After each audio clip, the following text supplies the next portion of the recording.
On July 20th, 2025, Typhoon Wipha struck Hong Kong and parts of southern China, triggering the highest storm alert issued by the Hong Kong Observatory. With wind speeds exceeding 140 kilometers per hour, the typhoon brought torrential rain, widespread transport disruptions, and significant damage to infrastructure.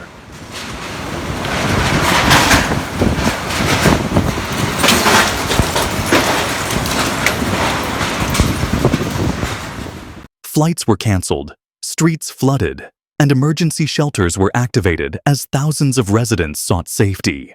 As Wipha moved inland, areas across Guangdong province braced for impact, while evacuation orders and flood warnings remained in place. Early this morning, the Hong Kong Observatory raised its highest possible typhoon warning, signal number 10. That's the first time this alert has been issued in 2 years.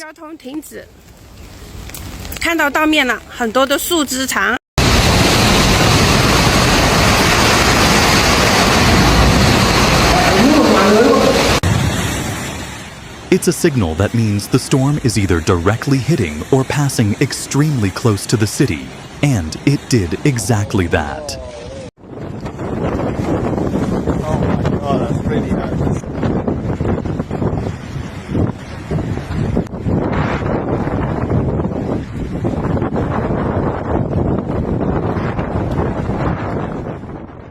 Typhoon Wipha, packing sustained winds of over 140 kilometers per hour, barreled just south of Hong Kong, with its outer bands sweeping across the territory.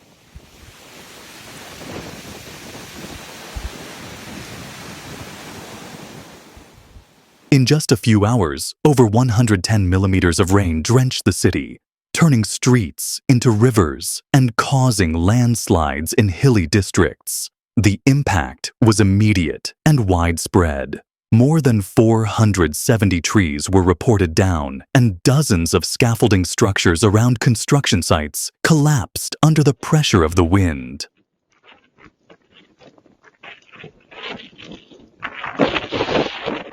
Public transport across the city came to a standstill. Ferries, buses, and even sections of the MTR system suspended services. The airport, one of the busiest in Asia, was nearly paralyzed. Over 500 flights were cancelled or delayed, leaving tens of thousands of passengers stranded. Some slept on airport floors. Others waited helplessly for news, clutching their suitcases as digital boards flashed red with delays and cancellations.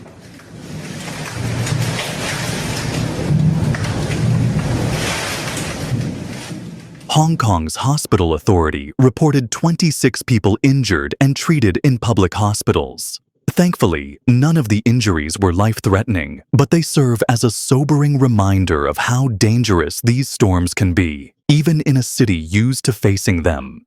In total, over 250 residents sought refuge in emergency shelters opened by the government, mainly elderly residents and families living in vulnerable housing. These centers offered warm meals, dry beds, and a safe space to ride out the worst of the storm. In the midst of the chaos, there were moments of courage, too. In one neighborhood, video footage captured a group of construction workers using ropes and plywood to shield pedestrians from falling debris near a scaffold collapse. Elsewhere, neighbors helped an elderly woman evacuate from a building as floodwaters rose, carrying her down 6 flights of stairs when the elevators went offline.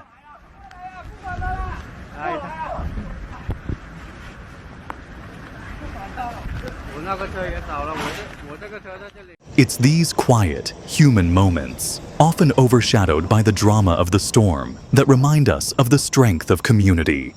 By late afternoon, around 4 p.m., the observatory downgraded the storm from signal number 10 to signal number 8, and later to number 3 by 7:40 p.m. as the worst passed. But even as winds eased, authorities urged the public not to let their guard down. Flood alerts remained in effect, especially in low-lying areas and districts near rivers. But Hong Kong wasn't the only place bracing for impact. As Wipha moved westward, it made landfall near Taishan City in Guangdong Province around 6 p.m. local time.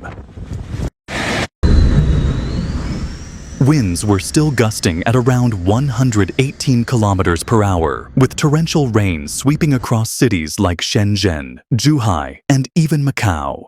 China's Ministry of Emergency Management had already evacuated hundreds of thousands from vulnerable coastal and floodplain areas before landfall. Temporary shelters were opened, and emergency teams were stationed in high-risk regions.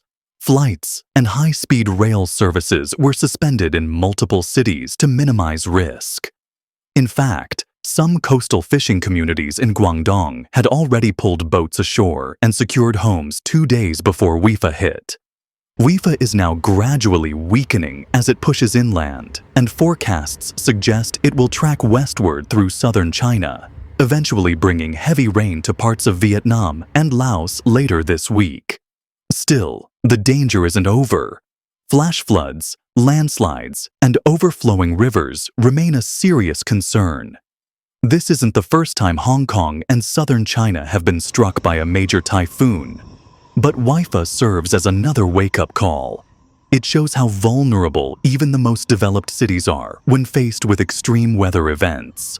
And as climate change continues to shift global weather patterns, storms like Wipha are becoming more intense, more erratic, and more destructive. Stay safe, stay informed, and if you found this update helpful, consider subscribing and sharing.